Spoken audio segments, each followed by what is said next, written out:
건축법의 적용 대상은 적용 대상물, 적용 대상 행위, 그리고 지역 이거 공부하고 계신 거예요.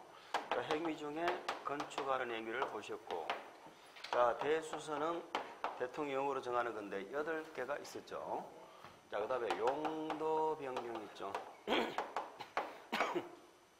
이 용도 변경도 우리 시험에 거의 안 빠지고 물어보는 내용이에요. 그럼 물론 작년에는 안 나왔습니다. 작년에는 중요한 부분은 거의 안 다뤄졌어요. 우리 시험에서. 자, 용도 변경은 요건 또 실무에 나가도 우리가 엄청나게 많이 쓰이는 거예요.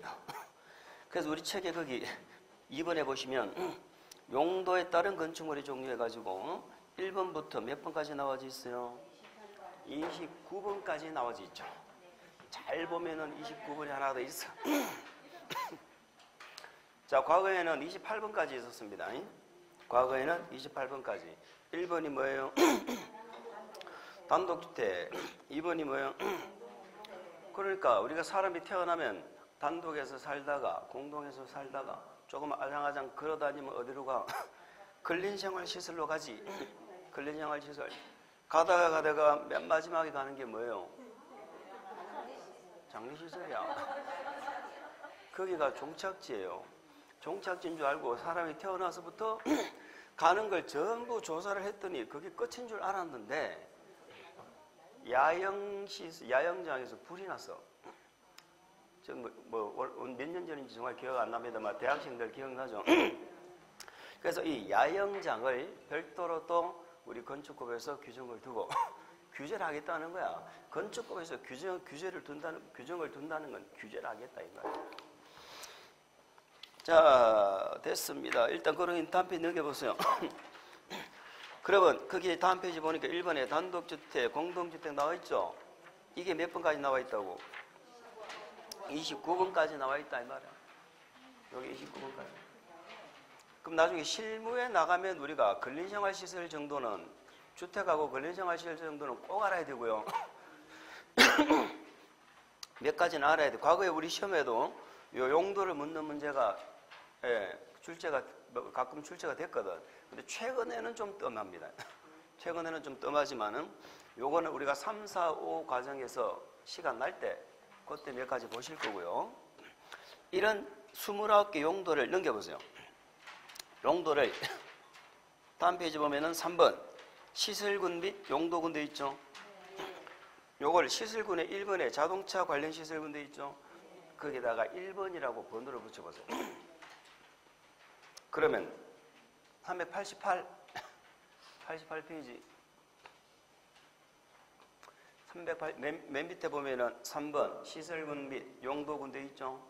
거기에 자동차 관련 시설군에 1번이라고 번호를 붙여보세요.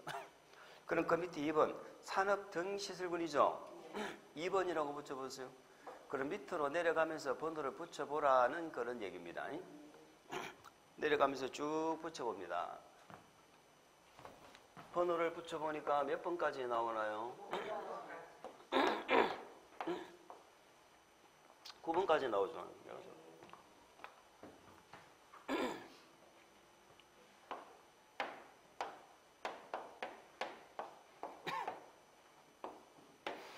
자, 요걸 우리는 시설군이라고 부릅니다. 그리고 오른쪽 보면은 용도라고, 용도군 돼 있죠? 그게 용도예요, 용도. 아까 용도가 몇 가지가 있었어? 29가지가 있었죠. 29가지 용도를 요렇게 9가지 시설군으로 분류를 한다 이런 뜻이에요. 아시겠죠? 29개 용도를 9가지 시설군으로 분류를 한다는 얘기입니다. 분류를 해서 이 방향이, 용도를 바꾸는 방향이 밑에 쪽에서 위로 올라갈 수도 있죠. 뭔 말인지 이해합니까? 이 표에서 밑에 쪽에 있는 칸이 위로 올라가는 쪽으로 바뀔 수 있잖아요. 이때는 허가를 받고 해야 돼. 이때는 용도를 변경할 때 허가를 받고 해야 되고 이런 뜻입니다. 반대쪽으로 위에서 밑에 쪽으로 이렇게 바뀌는 경우도 있죠.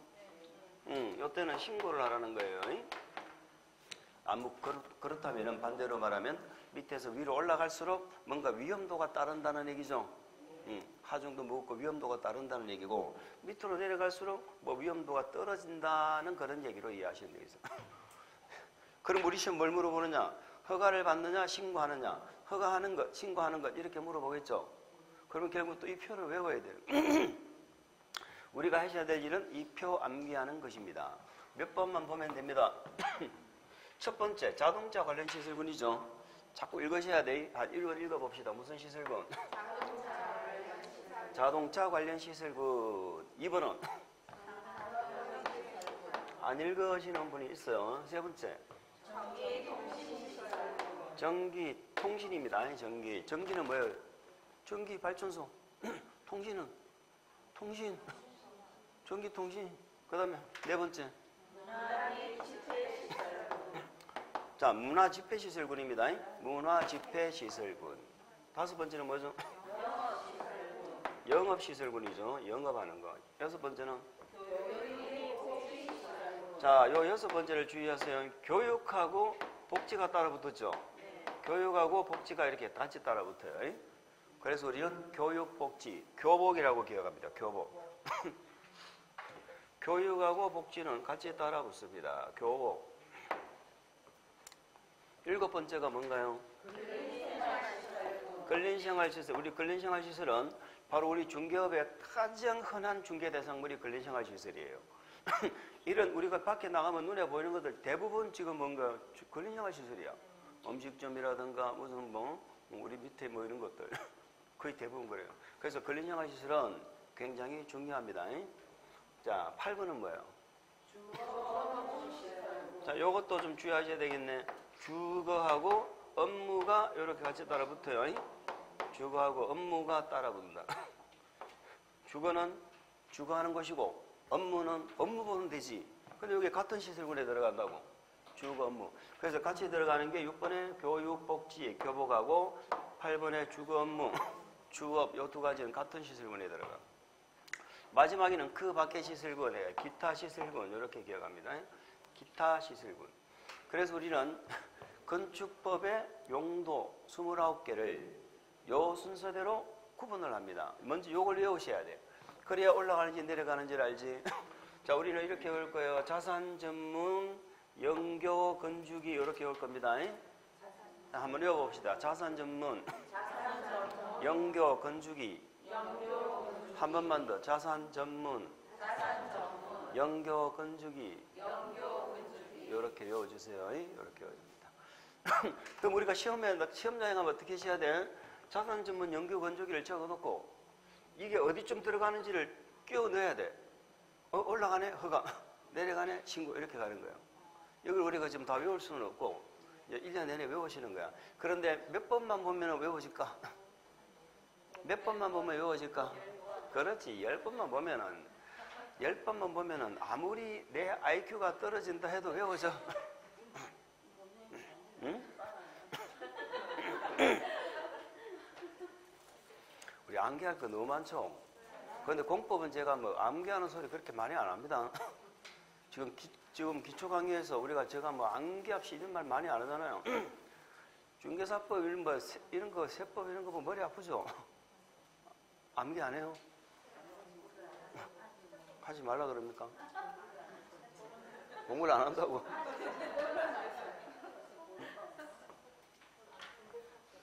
사실은 이해 없는 암기를 한다는 것은요, 그거는 고통이에요. 이해 안 되는 내용을 우리가 암기한다는 건 그런 유치원이나 초등학교 시절에 가능한 거야. 애국가 사절까지 다 외우시는 분. 옛날에 외웠으면 지금도 부르면 외워져요. 근데 그때는 무조건 받아들이는 시절이야. 근데 우리는 지금 받아들이는 게 아니고 쳐다보면 생각하는 시절이에요, 지금은. 저게 뭐지? 이러면서 자꾸 생각한다니까. 그러니까 무작정 안 받아들여진다니까, 우리한테는요. 그래서 제가 뭔가를 공부는 이렇게 하는 겁니다. 제가 얘기하죠. 받아들여져, 안 받아들여져? 안 받아들여져. 이미 내 머릿속에 정립이 다 돼 있어. 공부는 이렇게 하는 건데 뭔 쓸데없는 소리 하고 있어. 이렇게 생각하고 있다니까. 그 중에서 가장 편한 방법을 받아들이는 거지. 가장 편한 방법을 받아들이면 1년 만에 합격하기가 쉽지가 않죠. 자동차 관련 시설군은요, 말 그대로 자동차 관련 시설밖에 없어요. 이거 딱 하나밖에 없어. 그리고 우리가 자동차 관련 시설이 뭐지 알고 싶으면 아까 앞에 표 있었죠? 그거 찾아보면 뭐 세차장, 폐차장, 뭐 주차장 쭉 나와. 자, 운전하고. 그걸 다음에 볼 거라고 지금. 지금 보는 게 아니고. 그러면 자동차와 관련된 이런 시설들, 자동차 운전하고 이런 것들은 위험한 시설이란 말이에요. 만약에 다른 시설을 이쪽으로 바꾸려고 그러면 다 무조건 허가받으라 이 말이에요.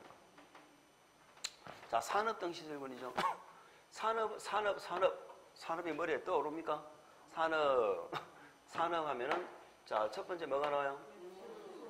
두 번째? 세 번째? 공장이죠. 또? 위험물 저장 처리 또? 자원순환 관련 시설 또? 묘지 관련 시설이죠. 장례시설. 이 장례시설이 요 위로 올라갔어요.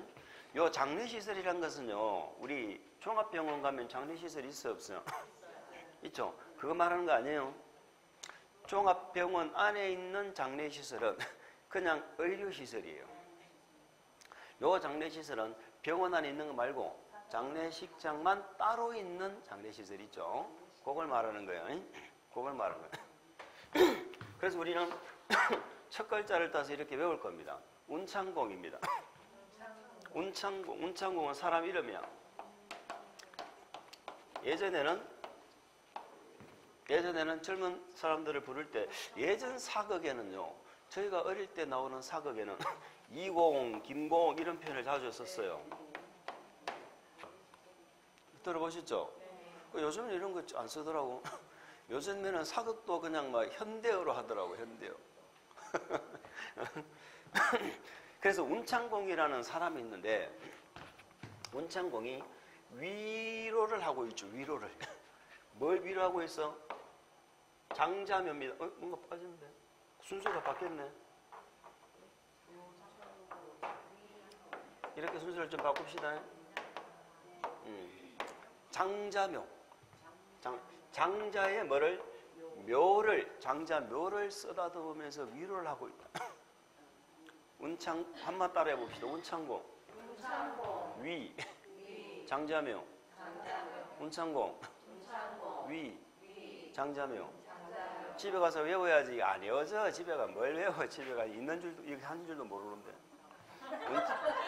운창공이 위 장자묘 하고 있다. 그러면 이 운자가요, 운자가 건축법, 우리 건축물 용도에 운자가 두 개 나와. 운수가 있고 운동이 있어. 그러면 산업 현장에서는 운수해야 돼, 운동해야 돼? 운수해야지, 운수. 다른 사람 다 일하고 있는데 지 혼자 운동하고 있으면 안 되지. 그래서 산업등 시설군의 운은 운수시설입니다. 다음에 운수시설 먼저 공부하실 거예요. 창은 창고야, 그냥 창고. 공장은 공장이고, 뭐 아실 거고. 또 위가 두 개가 있어요, 위가. 위험물 저장 처리 시설. 위험물 저장 처리하는 건 우리 주유소, 가스 충전소 이런 거 생각하시면 돼요. 그런데 위가 뭐가 있느냐면 위락이 있어요. 산업 현장에 위락이 들어가야 돼, 위험물이 들어가야 돼. 위락이 들어가면 안 되겠죠? 요거 두 개. 뭐 장례 시설, 자원순환이라는 것은 요거는 고물상 생각하시면 돼. 고물상. 뭐 묘지 관련 시설은 잘 아시죠? 화장당, 낙골당 이런 거 있잖아요. 등등등 이런 것, 묘지 관련 시설. 자, 이런 것들이 산업 등 시설군도 두 번째로 위험한 시설입니다. 운창공, 위장자묘. 자, 세 번째는 전기통신이죠. 전기는 아까 전기를 만드는 뭐 발전시설이죠. 발전시설. 그 다음에 통신, 방송통신시설이죠. 방송통신시설. 그래서 우리는 방발. 거꾸로 적었네. 방발. 오랜만에 적으니까 이거 잘 안 적어지죠. 방발. 외워야지 어떡하겠어. 문화집회시설군입니다. 문화가 뭐예요? 문화지, 문화. 문화란 말은 잘 아시죠? 집회란 말은 잘 아시죠? 집회는 모이는 거잖아. 문화도 즐기고 집회하는 시설, 이런 시설을 문화 및 집회시설이라고 그래요. 문화 및 집회시설이라는 것은 문화 및 집회시설인데, 예를 들어서 공연장 같은 걸 말하는 겁니다. 공연장 같은 거. 아시겠죠? 자, 문화미 집회시설인데 그것만 문화집회시설군에 들어가는 게 아니에요. 사람이 많이 모이는 시설군입니다. 사람이 많이 모이는 시설군에는 또 뭐 더 있어요? 종교시설도 있죠. 종교시설 사람 많이 모여요. 교회, 사찰 이런 데 가면 사람들 많이 모이죠. 또 위락이 사람이 많이 모여요. 그러면은 다른 거 해야 되겠는데 위락해야 되겠는데 사람이 많이 모인다며. 요즘은 저는 이런 데 안 가봐서 알 수가 없는데 뭐라고? 아, 놀이공원. 놀이공원을 위락이라고 이렇게 생각합니까?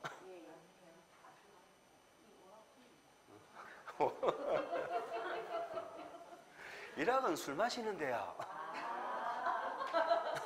춤추고 노는데.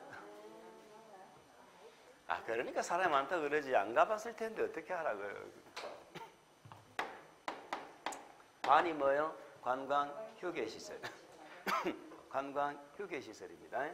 그래서 사람이 많이 모이는 시설은 문종위관입니다. 문종위관. 문종이 생각하시면 돼. 문종이. 우리 문종이.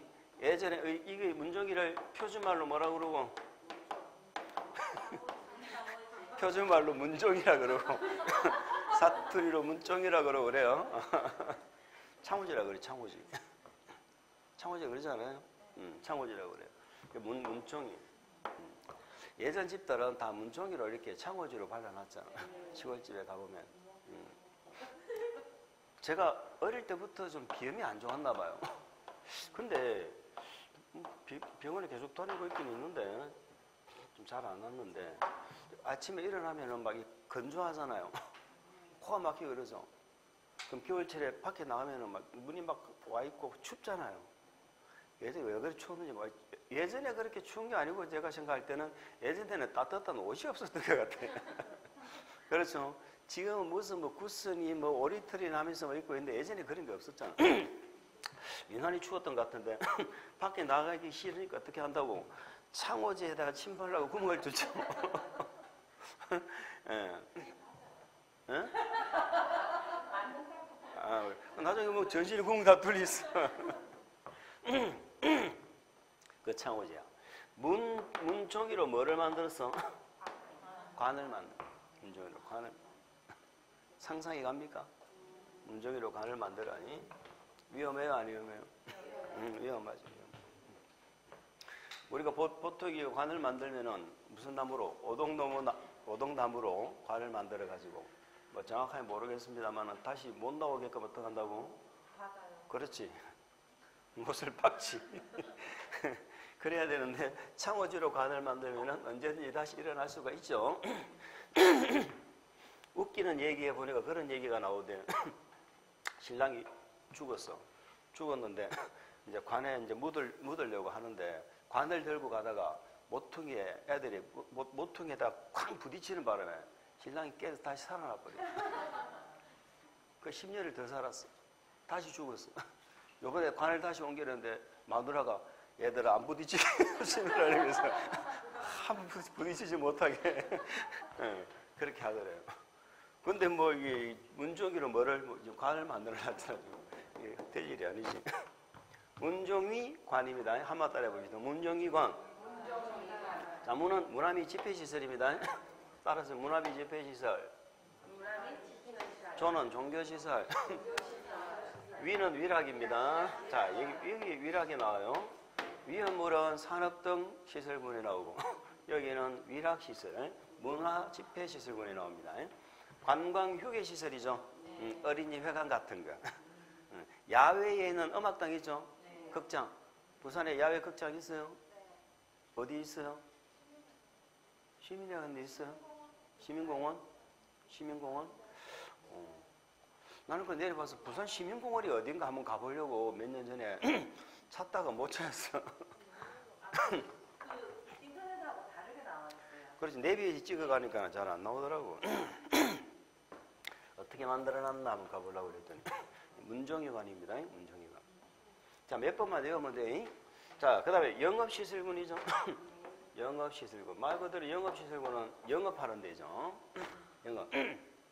자, 순서가 어떻게 돼 있나 우리 책에는 판매시설 먼저 있죠. 판매시설. 첫 글자 동그라미 치세요.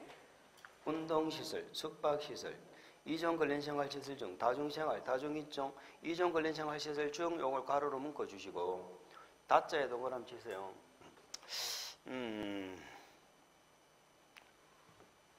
우리는 이렇게 그냥 외웁시다. 다중생활시설을 먼저 좀 해가지고 다판 운숙이라고 외웁시다. 뭐 운숙 판다 해도 되는데 다판 운숙. 다 팔았죠? 다 팔았잖아. 누가? 운숙이가. 문숙이 하면 안 돼.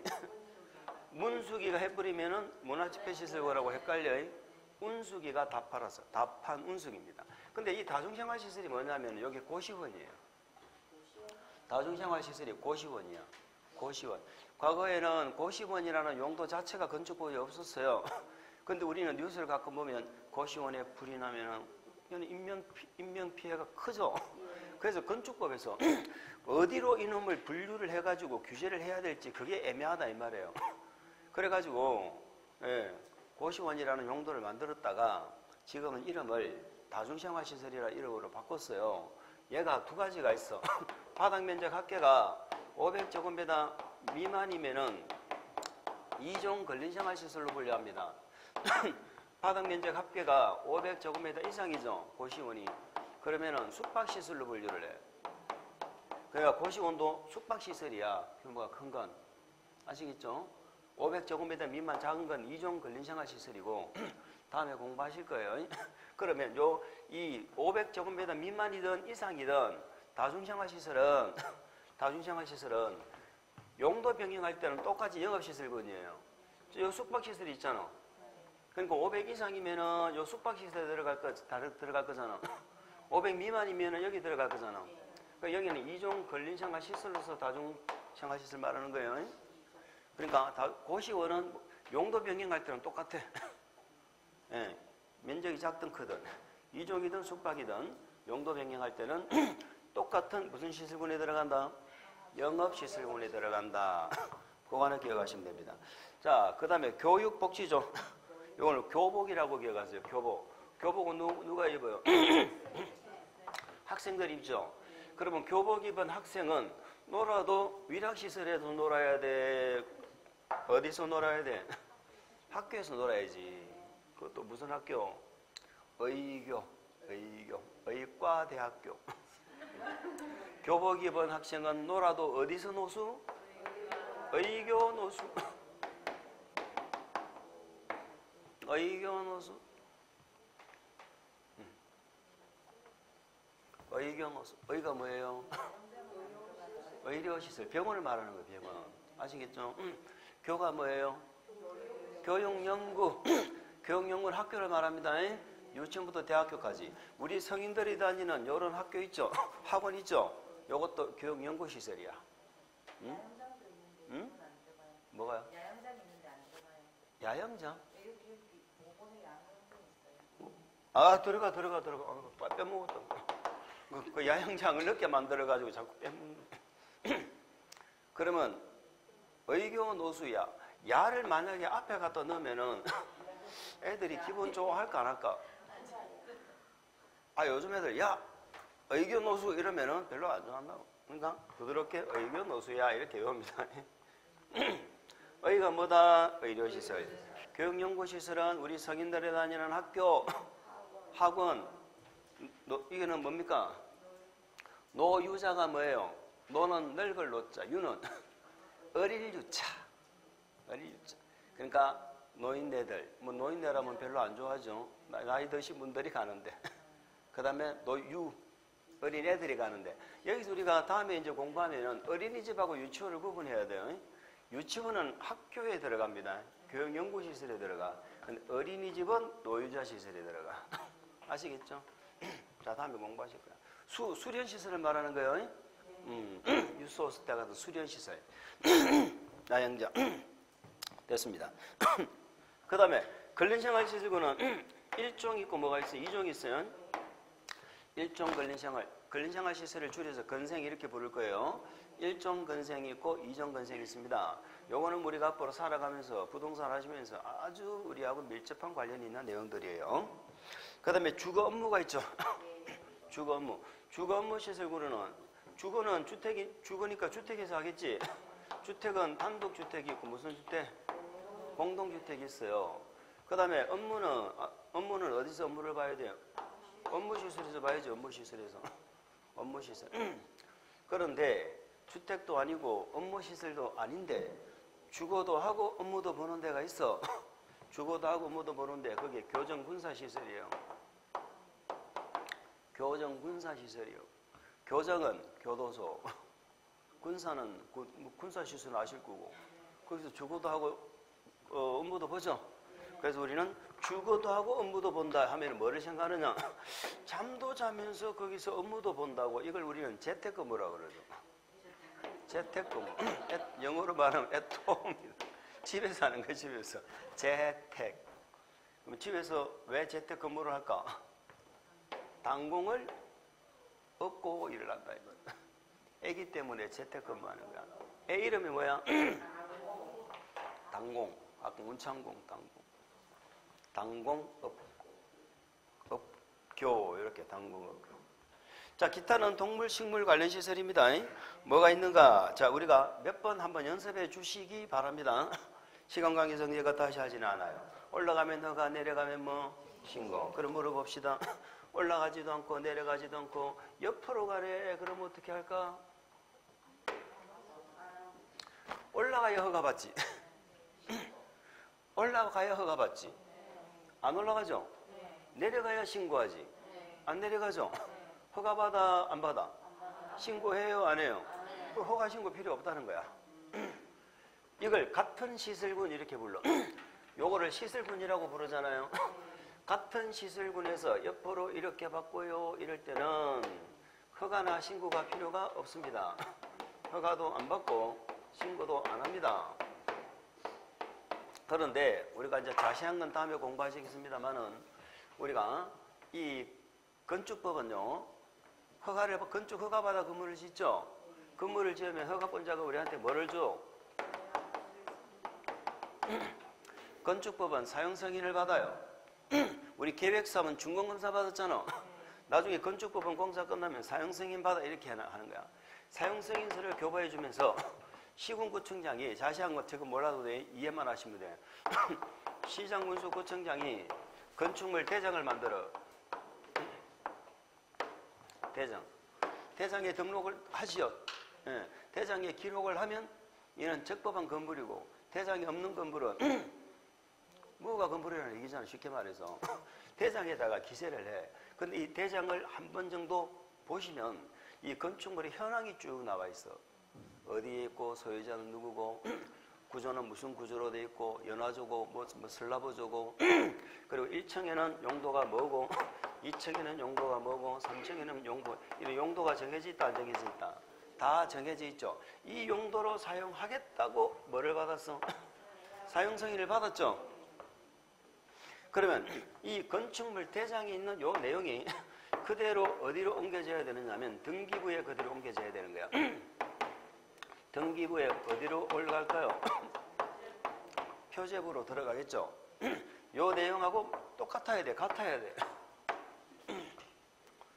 상단에 가면은 이제 권리관계가 나오지만 여기는 건축물 현황에 대해서 쭉 나온단 말이죠. 이렇게 딱 맞춰놨는데 사용 승인까지 받았다는 얘기잖아. 받았는데 용도를 바꾸는 경우를 말하는 거야 지금. 아시겠죠? 이렇게 용도를 사용하겠다고 용도를 사용 승인을 받아놓고서는 용도를 바꾼 경우예요. 그러면 올라가면 허가받고 내려가면 신고하거든. 그럼 누구한테 허가받고 신고해? 시군구청장한테 하거든. 그럼 시군구가 허가를 받거나 신고를 하면은 용도를 바꾼 걸 알까 모를까? 알지? 허가받고 신고했는데 왜 몰라? 알지? 아니까 대장에다가 시장군수구청장이 대장은 얘가 관리합니다. 시군구청장이 대장에다가 변경기재 할까 안 할까? 변경기재 하는 거야. 그리고 등기관한테 뭐 한다? 이걸 촉탁등기라고 하는 거야. 그럼 등기관이 또 수정해야 안 해요. 또 변경하겠죠. 이렇게 해서 두 공부를 이렇게 정진해 나간다고. 근데 문제는 같은 시설군 안에서 바꾸면은 허가 신고를 안 하거든. 허가나 신고가 없으면 시군구청장이 용도 변경한 거 알아요, 몰라요? 모르면 변경 기재를 못 하지. 그러니까 쫓아가서 대장에 바꿔 적어 달라고 대장 변경 신청을 해야 되는 거야. 그러니까 같은 시설군 안에서는 허가나 신고가 필요가 없는 대신에, 아시겠죠? 시군구에 쫓아가서 대장 변경 신청을 해라. 그런 얘기가 되는 거예요. 자, 우리 교재를 보시면은 박스 바로 밑에 4번에 용도 변경 허가 신고, 1번에 특시 특도 시군구청장 나오죠. 특시 특도는 무조건 나오는 자죠. 걔는 무시. 걔는 무조건 나오는 자고, 시군구가 중요합니다. 그러면 시군구가 나왔다는 건 특광도가 아니란 얘기잖아. 그 말이 중요한 거예요. 시군구청장에게 오른쪽 페이지 읽어봅시다. 다시 왼쪽 페이지. 사용 승인을 얻은 건축물의 용도를 변경하는 자, 이 말 이해갑니까?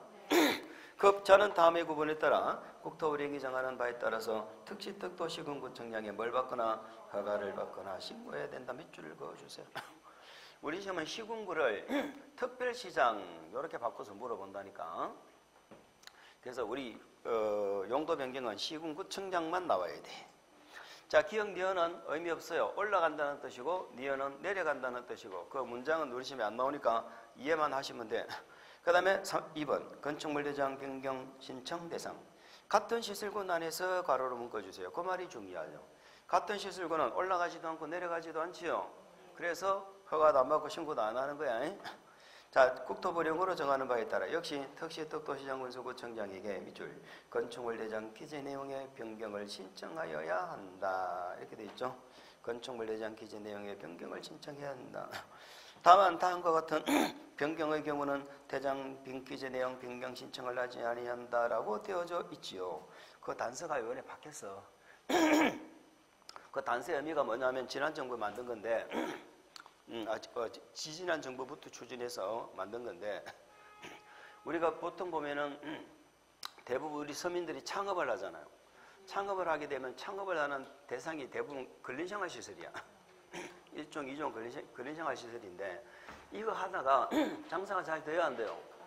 장사가 잘 안 되지. 그럼 다른 업종으로 변경을 할 수도 있어야 되겠죠. 그런데 그 면적 기준에도 문제가 있고, 변경을 하려고 그러면은 뭔가 예를 들어 가지고 내가 치킨집을 하다가 커피숍으로 바꾸려고 한다 하면 면적 기준이나 이런 것들이 너무 복잡해 가지고 이 변경 자체가 자유롭지가 않아. 그래서 이걸 통일을 시켜버렸어. 나중에 보면 이종 근린생활시설은 규모 자체를 통일을 시켜버리고, 그러니까 자유자재로 하다가 안 되면 다른 업종으로 바꿀 수 있도록. 지금 어떤지 모르겠는데, 여기 부산은 여기는 어떤지 모르겠는데, 창원 같은 데는요, 뭐 상담도 가보면은 갈 때마다 공사해요. 갈 때마다. 장사가 안 되는 거야. 장사가 안 되니까는 또 들어왔다가 또 나가고 또 인테리어하고 또 공사, 계속 공사하는 거야. 한 달을 못 버티는 것 같아, 느낌은. 그럼 공사하는 업체만 뭐 한다고요? 떼돈을 버는 거야, 떼돈을. 그럼 공사하는 업체 입장에서는 참 좋죠.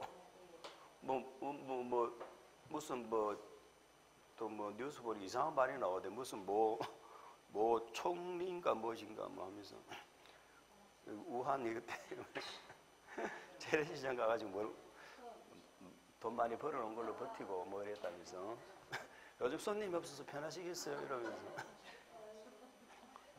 그 사람이 좀 말을 좀 가려서 해야죠. 장례식장 와가지고 아이고 이제 기분 좋으시겠어요? 이러면은 기분이 설령 좋다 하더라도 좋겠냐고. 그죠?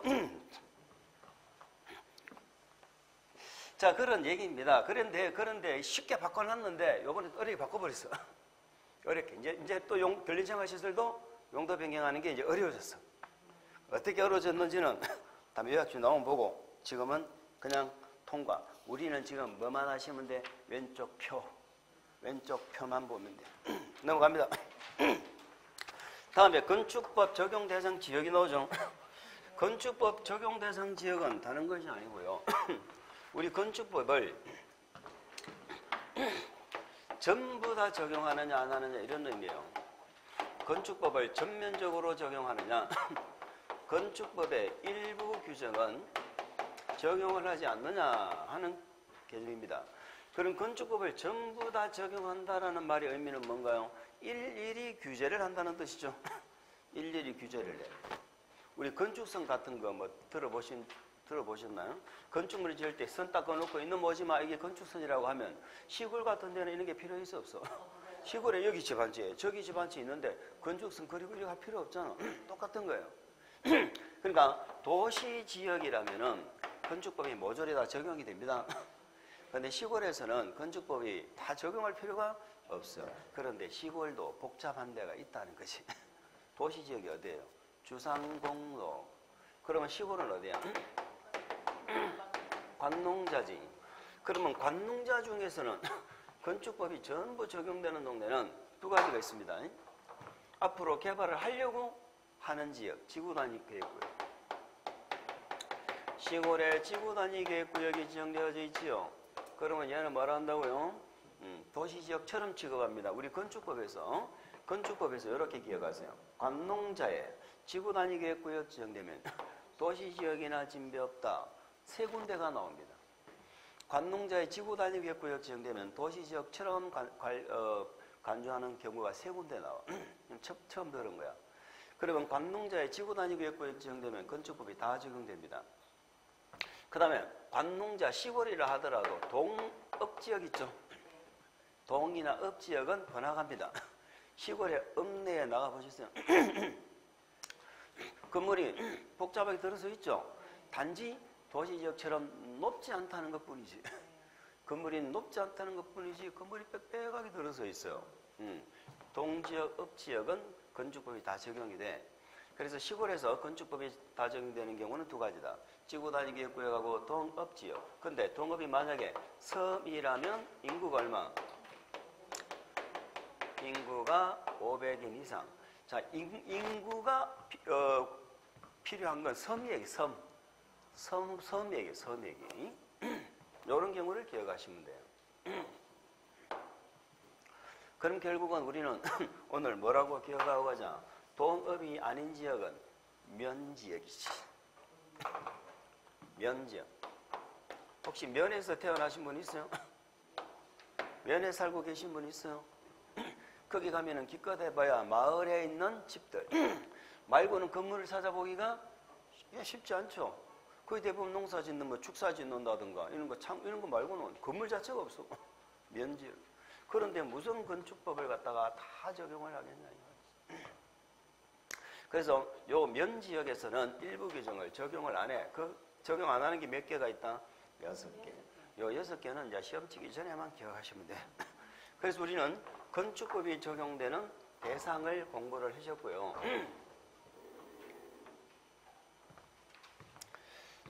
자, 우리 건축법의 적용 대상에 해당이 되면은 이제 건축법에서는 허가를 받고 해. 이런 뜻이거든. 허가를 받고 해. 자, 지금부터 공부하실 내용이 뭐냐면 이거예요. 우리는 뭐를 하고 있는지를 파악하시는 게 중요합니다. 우리가 지금 공부하실 내용은 이 건축 대수선을 공부하실 거야. 건축 대수선. 용도 변경은 아까 뭐라고 그랬죠? 하려면은 허가를 받거나 또는 신고를 하라고 그랬죠? 허가 또는 신고예요. 올라가는 게 원칙이다. 내려가는 게 원칙이다. 그런 게 어디 있어, 원칙? 아니, 내가 용도 바꾸려고 하는데 올라가는 쪽으로 바꿀 수도 있고 내려가는 쪽으로 바꿀 수도 있지. 원칙이 어디 있어? 그러니까 여기는 허가 또는 신고. 그런데 이 건축 대수선 있죠? 요 두 놈은요, 원칙이 허가예요. 예외적으로 뭐라고? 경미한 건 신고하고 할 수 있습니다. 그러니까 원칙은 건축이나 대수는 원칙은 허가를 받아야 되고 경미한 건 뭐 한다고? 신고를 하는 거예요. 그래서 건축 대수선을 허가 신고를 공부를 하시는 게 우리가 지금 하실 우리 제일 중요한 파트가 건축 절차에서 자, 허가를 받는 게 원칙이지만은 허가 대상이라 하더라도 신고를 하면 허가를 받은 것으로 본다. 이런 조문이 있어요. 자, 이거는 일반 건축물 얘기고 가설 건축물 있죠. 우리가 소위 말하는 가건물. 가설 건축물도 허가를 받는 게 있고 신고를 하는 게 있어요. 근데 가설 건축물은 원칙 예외가 아니야. 원칙 예외가 아니고 허가 대상, 신고 대상이 정해져 있어. 그게 뭐 중요하잖아요. 2년 전에 출제됐는데 못 푸는 문제로 출제 한번 했고 이게 그럼 중요하지 않아. 그 다음에 만약에 국가나 지자체 있죠. 국가나 지방자치단체 이런 자들이 건축물을 짓는다. 이런 건물을 우리는 무슨 건축물이라고 그럴까? 공용건축물이라고 그럽시다. 공용건축물. 국가지자체는 개인의 건물을 짓는 게 아니죠. 공용건축물을 짓는다. 이럴 때는 국가나 지자체는 우리 건축허가권자가 지자체일 거 아니에요. 어쨌든 간에 국가가 아니거든. 얘들은 허가권자하고 협의하면 돼. 그러니까 국가 지자체가 건물 짓는다면 건축허가 신고를 하는 게 아니고 허가권자 만나서 뭐 하면 된다고. 그러니까 건축물을 짓는 방법이 이렇게 달라. 우리 개인은 허가를 받아야 돼. 경미한상은 신고하면 되고 가설 건축물도 허가를 받고 신고를 하는 게 있어. 근데 국가나 지자체가 건물을 짓는다. 공용건축물을. 그러면 얘들은 뭐 하면 돼? 그러면 이 협의 자체를 뭘로 간주를 해줘요? 허가 대상이면 허가받은 것으로 보고 신고 대상이면 신고한 것으로 본답니다. 그래서 이게 건축 절차에서 제일 중요한 건 바로 이 건축허가 신고가 제일 중요한 거예요. 근데 작년에는 허가도 신고도 안 물어봤죠.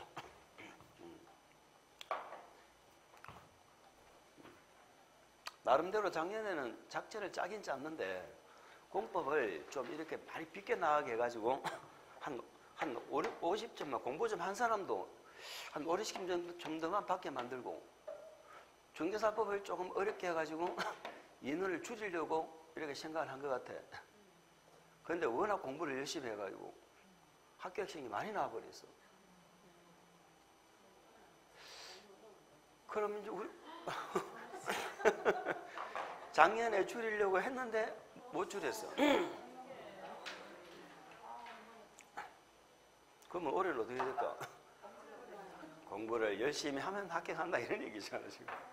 지 아무리 어렵게 내봐야 합격하는 사람은 다 합니다.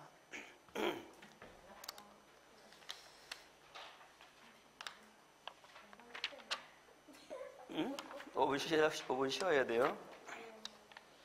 보니까 쉬어야 되겠네. 5분 쉬었다 하겠습니다.